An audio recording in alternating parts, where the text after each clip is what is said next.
नमस्कार दोस्तों, स्वागत है आपके अपने पॉडकास्ट मूवीज फिलॉसफी हिंदी में, जहां फिल्मों की कहानियां सिर्फ पर्दे तक सीमित नहीं रहती, बल्कि उनके पीछे छिपे भाव, दर्शन और इतिहास को भी हम गहराई से समझते हैं।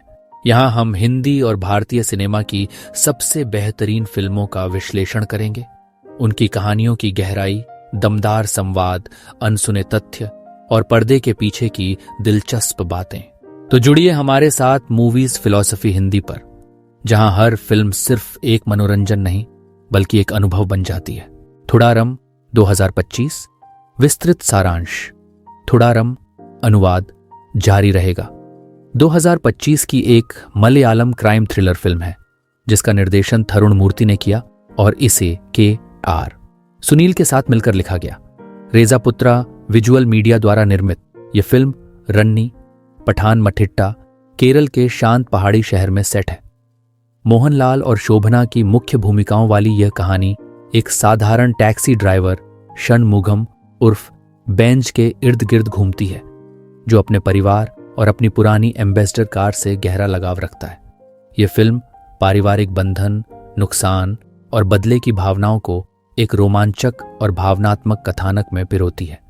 IMDb पर 8.3 रेटिंग और पहले 3 दिनों में 70 करोड़ की कमाई के साथ यह फिल्म समीक्षकों और दर्शकों दोनों को प्रभावित करने में सफल रही। कहानी का आधार रन्नी में रहने वाला षणमुगम उर्फ बेंज मोहनलाल एक पूर्व स्टंटमैन है, जो अब अपनी पुरानी ब्लैक एम्बेसडर मार्क 1 कार से टैक्सी चलाता है। यह कार, जिसे उसके गुरु भरतीराजा ने उपहार में दिया था, उसके लिए सिर्फ एक वाहन नहीं बल्कि उसकी पहचान और सम्मान का प्रतीक है। बेंज अपनी पत्नी ललिता, शोभना और 2 किशोर बच्चों पवी, थॉमस मैथ्यू और एक बेटी के साथ साधारण लेकिन खुशहाल जीवन जीता है। उसका बेटा पवी अपने पिता के पुराने तौर तरीकों से शर्मिंदगी महसूस करता है, जबकि बेंज के दोस्त उसकी सादगी और आकर्षण की प्रशंसा करते हैं। कहानी छोटी मोटी पारिवारिक बहसों और गर्मजोशी भरे पलों के साथ शुरू होती है, जो जल्द ही एक तनावपूर्ण थ्रिलर में बदल जाती है। कहानी में मोड़। कहानी तब नाटकीय मोड़ लेती है जब बेंज अपने गुरु के अंतिम संस्कार में शामिल होने चेन्नई जाता है। उसकी अनुपस्थिति में उसकी एम्बेसडर कार को पुलिस जब्त कर लेती है, क्योंकि एक मैकेनिक के सहायक ने अनजाने में इसका इस्तेमाल नशीले पदार्थों की तस्करी के लिए किया था। सबूत कमजोर होने के बावजूद रन्नी पुलिस स्टेशन का अहंकारी सब इंस्पेक्टर बेनी प्रकाश वर्मा अपनी सत्ता का प्रदर्शन करने के लिए कार रिहा करने से इनकार कर देता है। बेंज, जिसके लिए कार उसकी मेहनत और अतीत का प्रतीक है, इसे वापस पाने के लिए हर संभव कोशिश करता है। वह पुलिस से विनती करता है, कानूनी रास्ते तलाशता है, लेकिन बेनी का भ्रष्टाचार और अहंकार उसे और उलझाता है। CI जॉर्ज माथन प्रकाश वर्मा, जो सेवानिवृत्ति के करीब है, हस्तक्षेप करता है और बेंज को एक प्री वेडिंग समारोह के लिए ड्राइव करने को कहता है। हालांकि यह सवारी एक जंगल की यात्रा में बदल जाती है, जहां बेंज को अपनी कार के ट्रंक में अपने बेटे पवी का शव मिलता है। पता चलता है कि जॉर्ज ने पवी की हत्या की, क्योंकि वह पवी और अपनी बेटी मैरी आरशा बैजू के रिश्ते को मंजूर नहीं करता था। यह खुलासा बेंज को सदमे, अपराध बोध और गुस्से में डाल देता है। बदले की राह फिल्म का दूसरा भाग एक बदले की कहानी में तब्दील हो जाता है। बेंज, एक साधारण पारिवारिक व्यक्ति, अपने बेटे की हत्या का बदला लेने और अपने परिवार के सम्मान की रक्षा के लिए असाधारण कदम उठाता है। उसका स्टंटमैन का अतीत सामने आता है, जो एक्शन दृश्यों को विश्वसनीय बनाता है। वह बेनी को मार डालता है और जॉर्ज से सामना करता है, जहां उसे पवी की हत्या की पूरी सच्चाई पता चलती है। अंत में बेंज जॉर्ज को भी मार देता है। पवी के अंतिम संस्कार में मैरी परिवार के साथ शोक करती है। अदालत में बेंज दृढ़ता से कहता है, मैंने अपने बेटे को नहीं मारा, मैंने उसके हथियारों को मारा, और वह मुकदमे का सामना करने के लिए तैयार है। क्लाइमैक्स और थीम्स। थुड़ारम का क्लाइमैक्स भावनात्मक और एक्शन से भरपूर है, जहां बेंज एक भ्रष्ट सिस्टम से लड़ता है। फिल्म का अंत खुला है, जैसा कि इसका शीर्षक थुड़ारम जारी रहेगा सुझाता है, जो बेंज की कहानी और मोहनलाल के अभिनय की निरंतरता को दर्शाता है।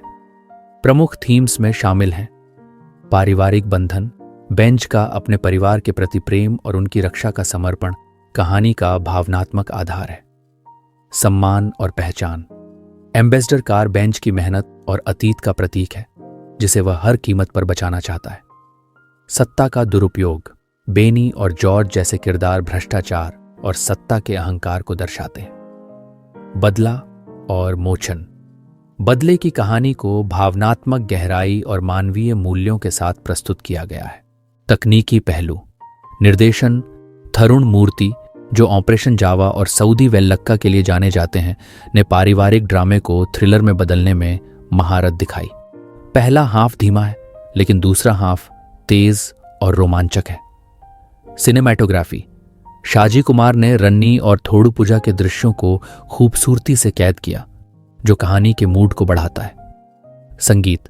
जेक्स बिजॉय का बैकग्राउंड स्कोर भावनात्मक और तनावपूर्ण क्षणों को उभारता है, हालांकि गाने कम प्रभावशाली हैं। एक्शन। स्टंट सिल्वा के एक्शन सीक्वेंस मोहनलाल के स्टंटमैन बैकग्राउंड को ध्यान में रखते हुए दर्शकों को बांधे रखते हैं। मजबूत पक्ष। मोहनलाल और शोभना की केमिस्ट्री, पॉप कल्चर रेफरेंस और मोहनलाल की पुरानी फिल्मों के संदर्भ प्रशंसकों को आकर्षित करते हैं। कमजोर पक्ष। कुछ आलोचकों का मानना है कि दूसरा हाफ रूटीन बदला ड्रामा बन जाता है और कुछ ट्विस्ट अधिक चतुराई से लिखे जा सकते थे। बॉक्स ऑफिस और रिलीज। थुडारम 25 अप्रैल 2025 को मलयालम और तेलुगु में रिलीज हुई। इसने पहले दिन 16 करोड़ 76 लाख और 3 दिनों में 70 करोड़ कमाए, जिससे यह मलयालम सिनेमा की सबसे तेज 50 करोड़ कमाने वाली दूसरी फिल्म बनी। Pink villa. वैश्विक स्तर पर इसने 7.3 मिलियन कमाए, जो उस सप्ताहांत में 8वां स्थान था। फोर्ब्स। फिल्म मई 2025 में जियो सिनेमा पर स्ट्रीम होने की उम्मीद है। थुडारम की तुलना दृश्यम से की जाती है क्योंकि दोनों में मोहनलाल एक पारिवारिक व्यक्ति की भूमिका में है। हालांकि थुडारम अपने कच्चे भावनात्मक दृष्टिकोण और व्यावसायिक पैकेजिंग में अलग है। ये मोहनलाल के प्रशंसकों के लिए एक वापसी है जो उनकी बहुमुखी प्रतिभा को उजागर करती है। थुडारम प्रेम, नुकसान और मोचन की एक गहरी कहानी है। मोहनलाल और शोभना की जोड़ी, थरुण मूर्ति का निर्देशन और मजबूत तकनीकी पक्ष इसे एक यादगार सिनेमाई अनुभव बनाते हैं। यह फिल्म सभी के लिए है जो भावनात्मक और रोमांचक कहानियों का आनंद लेते हैं।